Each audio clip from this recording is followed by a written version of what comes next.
The purpose of this video is to give a short and manageable overview of the Greek participle.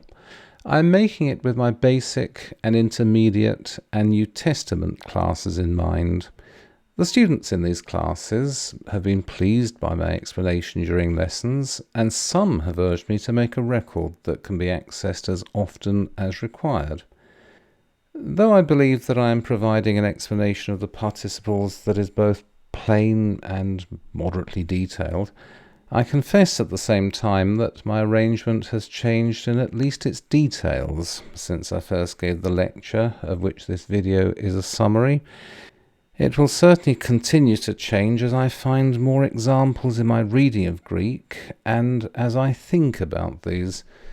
Therefore, please take the arrangement that I give here as provisional and subject to change at any time.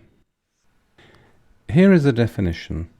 A participle, in Greek hemetoke, is an adjective made from a verb, and it shares the properties of both. In English, though others can be compounded, there are two participles, that is, two main obvious participles which exist in themselves. We have the present participle, which ends with ing. Do not confuse this with the gerund. I'll say no more on that at the moment, except to say do not confuse it with the gerund. But we do have a present participle ending with ing. An example. Here is a man spouting nonsense with every breath. The participle here is spouting. Notice that it is used as an adjective governing man, and notice that it takes a direct object, nonsense. So here is a good example of a participle which works both as an adjective, so far as it qualifies a noun, and as a verb, so far as it takes a direct object. Here is a man spouting nonsense with every breath. Or here is another example. Digressing from one point to another, he never found his main argument. The main clause in this sentence is he never found his main argument. The participle digressing is an adjective that qualifies he, and it also introduces its own dependent clause. Again, this participle is functioning both as an adjective and as a verb. Another one. I looked into the dying embers. That's an easy one. Dying is used purely as an adjective. Indeed, in any reasonable classification, I suppose dying should be classed as a simple adjective. Then we have the past participle, which often ends with ed or t, though there are other forms. Here are some examples. Curtailed in so many ways, personal liberty can no longer be taken for granted. The participle curtailed qualifies the collective noun personal liberty. It's used as such as an adjective, and again it takes its own dependent clause in so many ways. Or, I am a man beset by those who envy my peace of mind and personal beauty. Beset here is an adjective qualifying man, and again it takes an object. Or here is a final example. He is a known liar with stained teeth and fallen arches. Here the participles are used purely as adjectives. The reason I've given these English examples is that in many cases Greek and Latin grammar are best approached through English examples. English is a related language and the underlying structures are often very similar. You can cut out a lot of technical explanation by giving a simple English illustration. I turn then to the participles in Greek. There are 5 tenses of participle. There's the present, the future, there's the aorist, the first and second aorist, and there's the perfect participles. These exist in 3 genders, masculine, feminine, and neuter, and they have 3 voices. For the most part, they have 3 voices, active, middle, and passive. In all tenses and voices, they inflect like ordinary adjectives. To this, I will add that participles are used much more often in Greek than in English, and they are used more often than in Latin. One reason for this is that the use of participles is limited in English by the lack of a case system. Beyond a certain level of complexity, participles in an English sentence run into the difficulty of trying to tell which noun they qualify. The other reason is that the Greeks liked participles. They are used very heavily in place of perfect and pluperfect tenses. They are very frequently used in place of relative and circumstantial clauses. They are used as purpose clauses. They are a regular means by which verbs can be made into nouns. They are used very, very heavily in Greek. Much more so than in any other language with which I am familiar. I always make a point of telling my students to pay close attention to participles. They are not like individual tenses or case endings. These, though of undoubted importance, can often be learned passively and understood or used as often as required. More so, however, than a vocabulary that has less of a footprint in English than Latin has, more so than a heavily inflected grammar, the participles are the biggest difference between Greek and English. My advice to beginners and to intermediate students is this. Whenever you come across, other than the most obvious equivalent in Greek of what would end in English with ing or ed, stop and interrogate a participle. Ask what the writer would have said had he been writing in English. Often the answer will not be obvious, and that is the reason why I am presently making this video. Here are 5 tables of the participles. If you are one of my students, you can get copies of these from me on request. If you're not one of my students, I'll leave each of the tables up for 10 seconds and you can take a screen cap. But I'm sure that you can find other tables elsewhere on the internet that are just as good and perhaps better. But here they are.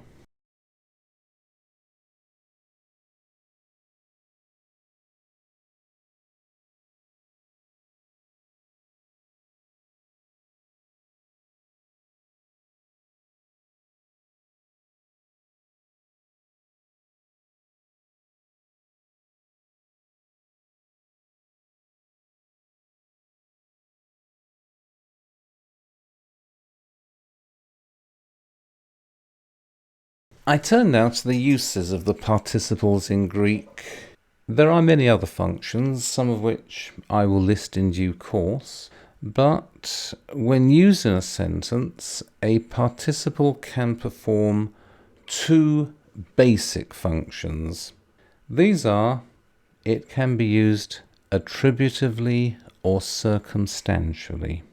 I will explain these terms.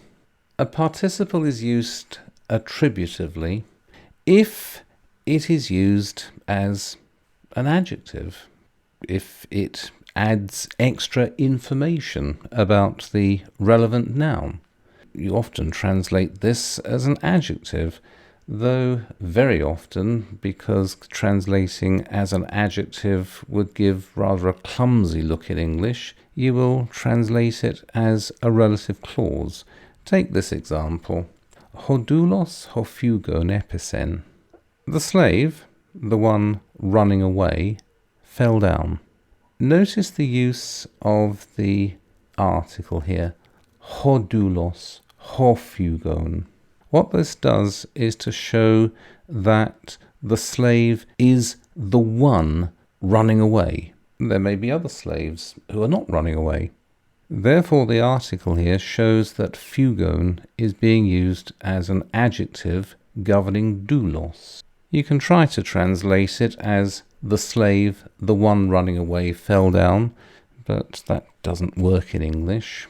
It is much better to abandon the Greek structure and recompose the sentence in English. The slave who was running away fell down. It is not always the case that an attributive participle has an article, but it is often the case. I turn to the circumstantial use of a participle. What this does is to show the circumstances of a verb. It explains what is happening during the action of the verb. Have a look at this one. Hodoulos fugon episen. The slave running away fell down. Notice that this is almost identical to the example I've just used. Hodoulos ho fugon episen. The only difference is the lack of an article before the participle fugon, but this lack is very important. The presence of an article shows that the participle is governing the noun, doulos. The absence of an article shows that fugon is what was happening at the time when the slave fell down. Therefore, you take a sentence like hodoulos fugon episen and you translate it as something like, while he was running away, the slave fell down. There are other possible translations, but that is a good one. I'll add here yet again that the participle is used much more in Greek than in English or Latin. I'll also say again that its many uses are a reason for the general neglect of the perfect and pluperfect tenses. I turn in more detail to the attributive uses of the participle. This particular use is often, though not always, seen with the article.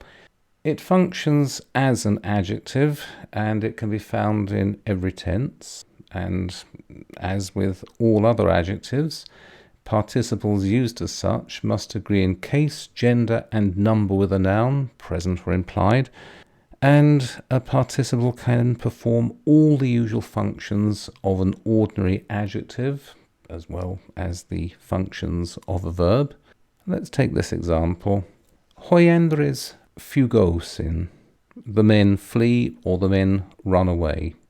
You can turn this indicative verb fugosin into a participle and it gives you hoi fugontes andres, the fleeing men. Or let us take this more elaborate sentence. Utimomen tus ectes maches fugontas. We do not honour those fleeing from battle. It is often convenient, indeed it is often necessary, bearing in mind the different structures of the two languages, to translate an attributive participle of this kind into English as a relative clause. Let us return to hoi fugontes andres, the fleeing men. You can leave it as that, but it often sounds better if you translate it as the men who flee or the men who run away. And turning to the second sentence that I gave in the previous slide, utimomen tus ectes maches fugontas. You probably do better to translate that as we do not honour the men who flee from battle, or we do not honour those who run away from battle. Then we have this somewhat more elaborate sentence from Thucydides. En de hoten gnomen tauten epon peisandros. Let's try to put this literally into English. It was the one having said this opinion, peisandros. You can't leave it like that in English. I think you need to turn it into something like the man who spoke this opinion or the man who gave this opinion was Pisander. You can see from this and from many other examples that very often A Greek participle used attributively cannot be translated directly into English as an adjective, but instead the sentence or the clause must be recomposed to incorporate a relative clause. A participle can stand in place of a noun. You can do this in English. For example, I looked at the dead and the dying all about me. Dead and dying are participles, a past participle and a present participle, respectively. If anyone were to say to you, dead what? Dead and dying what? Matches, light bulbs? What are you talking about? You find someone else to talk to. But although it can be done in English, it is not done in English as often as in Greek. Let's have a look at some uses of participles in place of nouns. Here's one from Apollodorus. Hobulomenos eisten patrida apienai. The one wishing to go away to his country is a reasonably literal translation, but again, this won't do. You need to turn that round into whoever wants to go home. Or we have this from Plato. Erken agon ton melonta dosen to pharmakon. He came back bringing him who was going to give the poison. A literal translation into English of ton melonta is, I must confess, beyond me. I think you would need to translate it as something like, he came back bringing with him the person who was to administer the poison. Something like that. A literal translation is probably not possible and is certainly beyond my skills. Notice, however, how such participles can take objects. They are adjectives, qualifying nouns, but they still function in part as verbs. See this from the Gospel according to Mark. Esan hoi fegontes tus artus, pentachis kilioi andres. There were those eating the loaves of bread, 5,000 men. You could translate it like that, but it makes better sense to put in a relative clause. Those who ate the loaves were 5,000 men. Or here is the Gospel according to John. Tuto de estin to thelema tu pempsantos me. But this is the will of the one having sent me. Yet again, that doesn't do as an English translation. This is the will of the one who sent me, or this is the will of the one who has sent me. You need to look at the context and make a decision as to what tense is most appropriate with the relative pronoun. Many participles, moreover, have entirely crossed over the border, dividing adjectives from nouns. Many hover on that border, sometimes adjectives, pure and simple, sometimes taking the place of a noun which is implied, but there are some which cross over unambiguously and become nouns in their own right. Here are some examples. Hofugon, that is a refugee, a person who goes into exile, or it can mean the defendant in a law trial. It is a participle, as such it is an adjective that should qualify a noun, but because the meaning is so obvious, the noun is not stated, and by continuous use, and by simple and obvious logic, the participle in itself becomes the noun. So hofugon is not an adjective governing a noun which has been missed out. It is a noun in its own right. Or tomellon, that is the thing which is about to happen. It is a statement of futurity. Or hoklepton, the one stealing, but it also means the thief. And from the Gospel according to Mark, hobaptizon, the baptizer. It would be most unwise of me to say that I have exhausted all of the attributive uses of the Greek participle, but I hope and I think I have said enough so that I can pass now to the circumstantial uses. If there is no article before it, a participle will very likely be circumstantial. That is, it explains the circumstances in which the action of the main verb occurs. It has a sort of adverbial function, and it must often be translated into English as a dependent clause. But the nature of the dependent clause into which you translate a Greek participle depends very much on the context in which you find the participle. Let's have a look at this apparently simple sentence. Trechontes lambanumen tus hippus. Running, we catch the horses. For GCSE Greek, you are probably better off with the ing translation. It is a safe default, and no examiner will ever take against you for that. For A-level, and for your own private comprehension, you will probably need to go somewhat beyond the ing translation, running, we catch the horses. Trechontes lambanumen tus hippus can mean, when we are running, we catch the horses. Because we are running, we catch the horses. Although we are running, we catch the horses. If we are running, we catch the horses. Since we are running, we catch the horses. While we are running, we catch the horses. And as long as we are running, we catch the horses. I say at the bottom of this slide, NB, translating this kind of participle requires careful thought and reference to the context of the statement as a whole. Possibly never a truer statement with regard to this kind of participle. Context is everything. It is a safe default to translate that sentence as running, we catch the horses, but it is very likely that by translating it in that way, you are missing some important shade of meaning. I said earlier that when you come across a participle that seems to go beyond the most basic ing translation, you should stop and interrogate its meaning. I suppose I should qualify that advice now.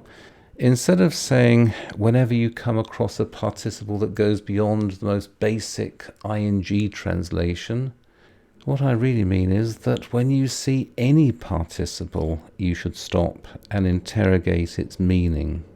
I will repeat that it is the use of participles that is probably the clearest distinction between English and Greek. We have the temporal use of the circumstantial participle.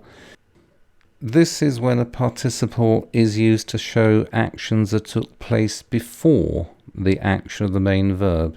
And this is one of those uses that allows perfect and pluperfect actions to be expressed without using those tenses. A number of points. The first is, the tense of a participle is always relative to the tense of the main verb. The second point is an English illustration, both of the first point I've just made about the relativity of a pronoun to the tense of its main verb. It also explains what is happening with the three examples that I give below. Let us take then this sentence in English. Having been robbed already, I was unwilling to turn my back on the beggar. Having been robbed, that is a perfect passive participle. But if you turn that into a simpler form, the sentence becomes, because I had already been robbed, I was unwilling to turn my back on the beggar. Notice that I have avoided the use of a pluperfect tense in English, by using a perfect participle in English. This is a good illustration of what is very often done in Greek. An aorist participle will often be used in place of a perfect or a pluperfect tense. Have a look at these examples. The first is from Xenophon. Apoplousas eis lampsakon tas nous episkuadzen. Having sailed to Lampsacus, he set about repairing the ships. It would be more reasonable in English to translate this as after he had sailed to Lampsacus, he set about repairing the ships. We have this from the Gospel according to Matthew. Nestiusas hustron epinasen. Having fasted, an aorist participle, he later became hungry. Again, you translate this best into English, I think, with a pluperfect. After he had fasted, he then became hungry. Or here is an example from the Gospel according to Mark. Pas ho oklosidontes auton, exethambethesan. When all the crowd saw him, or when all the crowd had seen him, they were amazed. Leave aside that we have the use of a grammatically singular collective noun ochlos with the grammatically plural verb exethambethesan. The important thing here is that once again an aorist participle is translated into English as a pluperfect verb. Or we have the concessive use of a circumstantial participle. This is to show some difficulty with the action of the main verb or some condition attached to the action of the main verb. Here is an example from Herodotus Book 7, which I am presently reading with one of my advanced classes. Legusi ten bulen spoden de echen spondas genestai trie contoitidas, kai per to cresterion phobiomenoi. I won't try to put that literally into English. I suppose the nearest translation I can give within reason is they say their council was eager to have a 30-year peace, although they feared the oracle. Kai per to cresterion phobiomenoi. Here is a somewhat easier example from Hebrews. Kai per on huios, emathen aphon emathen ten hupakoen. You can see the best translation of this underneath. Or here again is Herodotus Book 7. Tis legon soteras genesthai tes helados, uken harmartanai to alethes. Whoever saying, missing out them, i.e. the Athenians, to be the saviours of Greece might not transgress against the truth, something like that. But whoever says that the Athenians saved Greece would not sin against the truth is a somewhat better translation. Then we have the circumstantial use of a participle as a purpose clause. Here is an example from Demosthenes. Nomon demosia ton tauta colusonta teithentai tautoni. Again, this is difficult to give a literal translation. Something like teithentai, they have enacted or they have placed. Nomon demosia, the law in public, and then the important participle phrase, ton tauta colusonta. Colusonta, a future participle. Teithentai ton tauta colusonta. They have enacted this in order to prevent these things. They have enacted this law being about to prevent these things. Difficult to put literally into English. Here is the Gospel according to Luke. Numikos tis aneste, ec peradzon auton, legon, didaskele, ti poiesas zoen aionion, kleromoneso. A certain lawyer stood up, ec peradzon auton, tempting him, and tempted him, saying, didaskele, O master, or O teacher, ti poiesas zoen aionion kleromoneso. Ti poiesas, I having done, ti what? I having done what? Shall achieve, shall receive, shall attain, kleronomeso, zoen aionion, eternal life, which again you have to translate differently. What shall I do in order to obtain eternal life? Or here is a short one. Pseudatai hos krupson ten alethean. He lies in order to hide the truth. Krupson being a future participle. A circumstantial participle can contain a statement of future possibility. It can be used in a conditional sense. Here yet again is a sentence from Book 7 of Herodotus. Hoimen garauton, dontes gen kai hudor to perse, econ tharsos, hos uden pesomenoi, acari prostubabaru.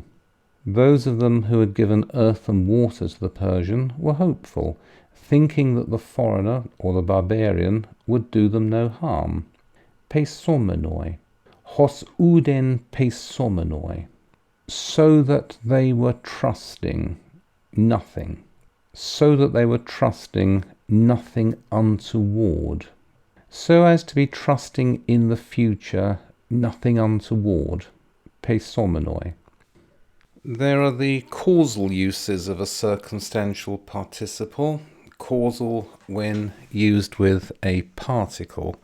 You have these main particles: hata, hoion, hoia, hata de, hoionde, hoiade. Here as ever is an example from Book 7 of Herodotus. Hoida udontes endemati megalo ketestasan. Hata uteneon eusion ente heladi, arithmon axiomakon decesthai ton epionta. But they who had refused tribute were afraid, because there were not enough ships in Hellas to do battle with their invader. Hata eusion uteneon, there being not enough of ships, there being because being. Then moving away from the attributive and circumstantial uses of the participle, we have these other uses. You can use participles as an indirect complement. You use it with verbs of perceiving and verbs of statement. To simplify the whole definition, there are many verbs in English that take a that clause. Similar verbs in Greek take an accusative participle. In English, the kind of verb I have in mind and the kind of construction I have in mind: I know that my Redeemer liveth. In Greek, you would use one of these blue verbs with an accusative participle. I won't read these all. Again, I will pause for a while to give you time to take a screen cap. Otherwise, if you are one of my students, you can ask me for a copy of the PowerPoint show. But here are some examples of a participle used as an indirect complement. Let's take this one from Plato. Titheme se homologunta epede uc apokrine. I assume you being in a state of agreement, since you do not reply. You would of course put that into English with a that clause. I assume that you agree, since you don't give any reply. Or here is Xenophon. Kai prosthen men oida autus phobumenus crucion echontas phanesthai. And I know too that in the past they were afraid to be seen in possession of gold. Notice how this in Greek is the verb oida and the participle as an accusative, oida autus phobumenus.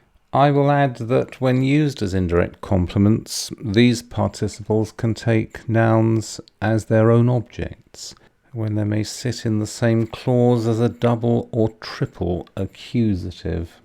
Here's a possibility. Aisthanomai tinas parabainontas tus nomus. I understand tinas, some or certain people, parabainontas, going against tus nomus, the laws. So parabainontas is an adjective governing tinas. It also introduces its own object, tus nomus. Again, you need to look very hard at these uses of the participle, because it can mistakenly be taken as modifying a noun in its own case. Here again I will say that you need to look very closely at participles. You need to look at them very closely in clauses like these, because you can easily mistake this kind of participle as modifying a noun in the same case. It's just that removing the participle in this kind of sentence would rob the entire clause or perhaps the entire sentence of grammatical meaning. Another use of a participle is as a predicate. Have a look at the example I give in English at the bottom of this slide. I am willing to say my prayers. The main action of the sentence is not my willingness to do anything. The main action, I suggest, is saying my prayers. That I'm willing to say my prayers, that I'm willing, is simply a hook on which you hang the main action of the sentence. You get something like this in Greek. You have these verbs which I've given in blue. They generally take a participle as their predicate. Example here from Plato. Etukon kathemenos entautha. Etukon, I happened to be doing something. That is your verb. Kathemenos, sitting. Entautha there. So I happened to be sitting there. In English we've used an infinitive where in Greek a participle is used. This particular use is not that difficult. It simply means turning a participle into an infinitive, but the etukon I happened, you can see, is just a prompt for the main action, which is in the participle, or with English in the infinitive. Or here we have elathon tus phulakas eselphontes. They escaped the notice of the guards having gone in. That's a sort of literal translation, but turning it round and putting it into better English, they went in without having been noticed by the guards, or they went in unnoticed by the guards. Ah, that would be a better one. Yes, a much better one. Well, here is a nice one from Xenophon. Oukan phthanois legon. You have here an optative use. You might not be beforehand. Ouk and phthanois. You might not be beforehand speaking. Ouk and phthanois legon. That doesn't mean much put literally into English. You really need to recompose it. You ask yourself, if he'd been writing in English, what might Xenophon have said? And the answer is something like, please speak at once. I keep saying you need to look carefully at this participle, you need to look carefully at that participle, you need to look carefully at all the participles, and I'm afraid that is true. You need to look at them very closely. This is not English, and it isn't Latin. It is a language of entirely its own kind. I come at last, without having at all exhausted the possibilities of the participle, to the Genitive Absolute, which is the counterpart in Greek of the Ablative Absolute in Latin. You have a Genitive Absolute when a noun and a participle form their own independent clause within a sentence, and they're both put into the genitive case. And in such clauses, the participle functions mainly as an adjective. An example, yet again, from Book 7 of Herodotus. Uta boulomenon ton pollon antaptesthai tu polemu. Most of them not wishing to take part in the war. Or two here from the Gospel according to Luke. Dapanesantos de autu panta. He having wasted his all. Eti de autu macran apechontas. It's a hard one to translate directly. He being still distant, while he was still far off. As said, I have not exhausted by any means the Greek participle. I may indeed have merely scratched its surface. And as I said right at the beginning of this video, I do reserve the right to withdraw and to re-edit the video as and when I think of a better or a fuller approach. This being said, I do need to be careful. The fuller and more accurate my description of the Greek participle, the less useful this video becomes as an overview of the participle.